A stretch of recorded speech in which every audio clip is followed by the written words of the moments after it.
Puis la transition numérique et la technologie. Donc il y a le BIM, Building Information Modeling. Bon, on commence en français, mais c'est l'avenir. Pour le moment, il y a 3% des chantiers qui sont faits en BIM, mais ça va se développer rapidement.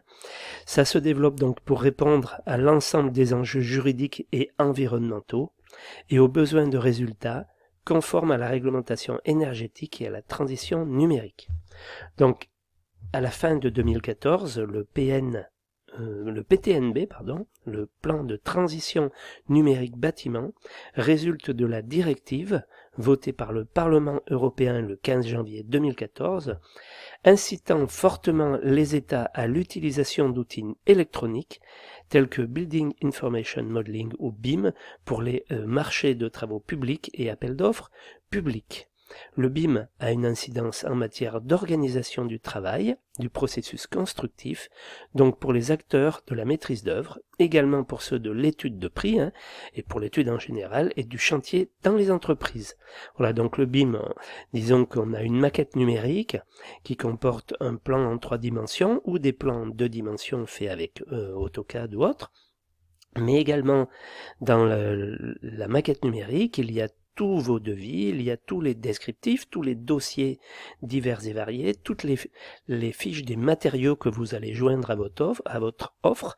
Tout ça, ça va intégrer la maquette numérique. Voilà, de façon à éviter les papiers en double, en triple, en quadruple, de façon à savoir où on en est, à avoir toujours le dernier document et non pas travailler sur sur un document obsolète. Voilà.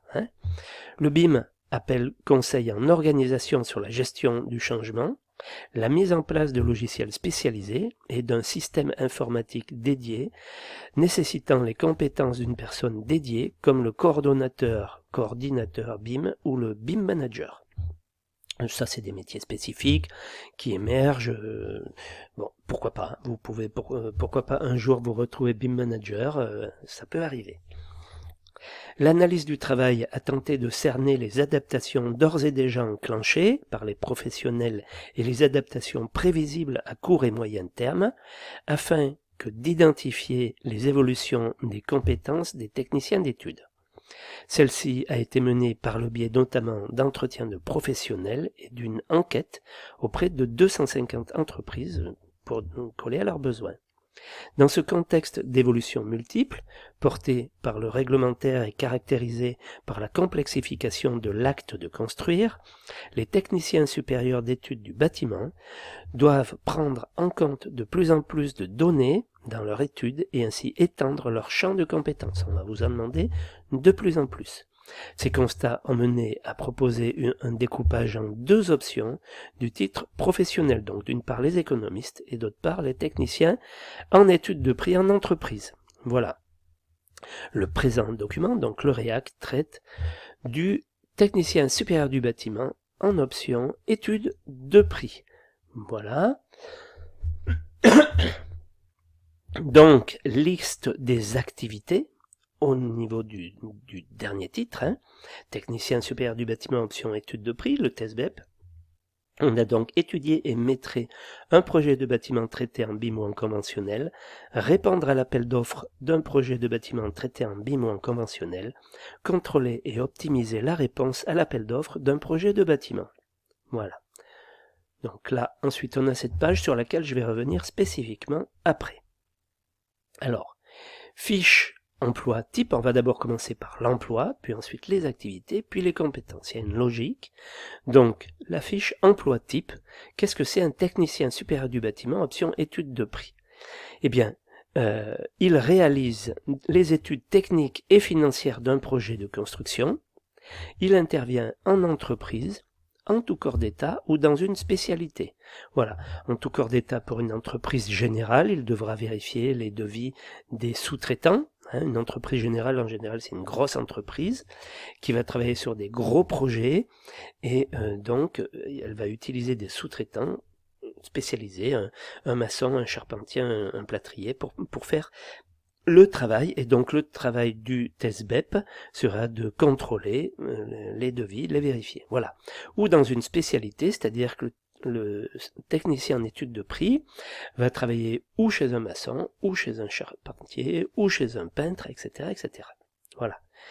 Il étudie le dossier de consultation des entreprises que lui a remis son supérieur ou qu'il a lui-même été téléchargé sur Internet, dans le but de réaliser l'offre de prix et le mémoire technique. Pour cela, il réalise les maîtrises des ouvrages et consulte les fournisseurs ou les sous-traitants afin d'obtenir les informations techniques et financières nécessaires à l'établissement de son offre. Il détermine ensuite les procédés techniques et l'organisation de chantier. Il étudie la conformité technique et réglementaire de ses propositions. Il peut se déplacer sur le lieu du chantier afin de mieux appréhender les différentes contraintes du site qui devront être prises en compte dans l'offre de prix. Est-ce qu'on est en ville? Est-ce qu'on peut mettre des bennes? Est-ce qu'on ne peut pas mettre de bennes? Comment on va accéder au chantier, etc., etc. Voilà. Pour une opération de réhabilitation, il réalise le relevé et la description de l'état des lieux afin de valider les choix techniques et les modes opératoires à mettre en œuvre pour rénover. Il réalise l'étude de prix au déboursé en détaillant le coût en matériel, en matériaux et en main-d'œuvre. Il calcule ainsi les prix de vente des ouvrages, puis il rédige la partie technique du mémoire technique en exposant les choix techniques et modes opératoires proposés. Il met au point l'offre de prix avec ses supérieurs hiérarchiques d'un point de vue commercial et peut être amené à participer aux réunions de négociation avec le maître d'ouvrage, c'est-à-dire le client, afin de défendre son offre. Enfin, le technicien collecte les bilans des affaires réalisées et établit les ratios afin de constituer pour l'entreprise une base de référence qui permettra de vérifier et de sécuriser les offres de prix ultérieures. Le technicien en étude de prix, technicien supérieur, travaille au sein d'une entreprise de bâtiment. Il travaille en collaboration avec le patron, on va dire, avec son supérieur hiérarchique. Le technicien est soumis fréquemment à des contraintes de respect de délai, on va dire, ça ne le lâche pas, il y pense sans arrêt.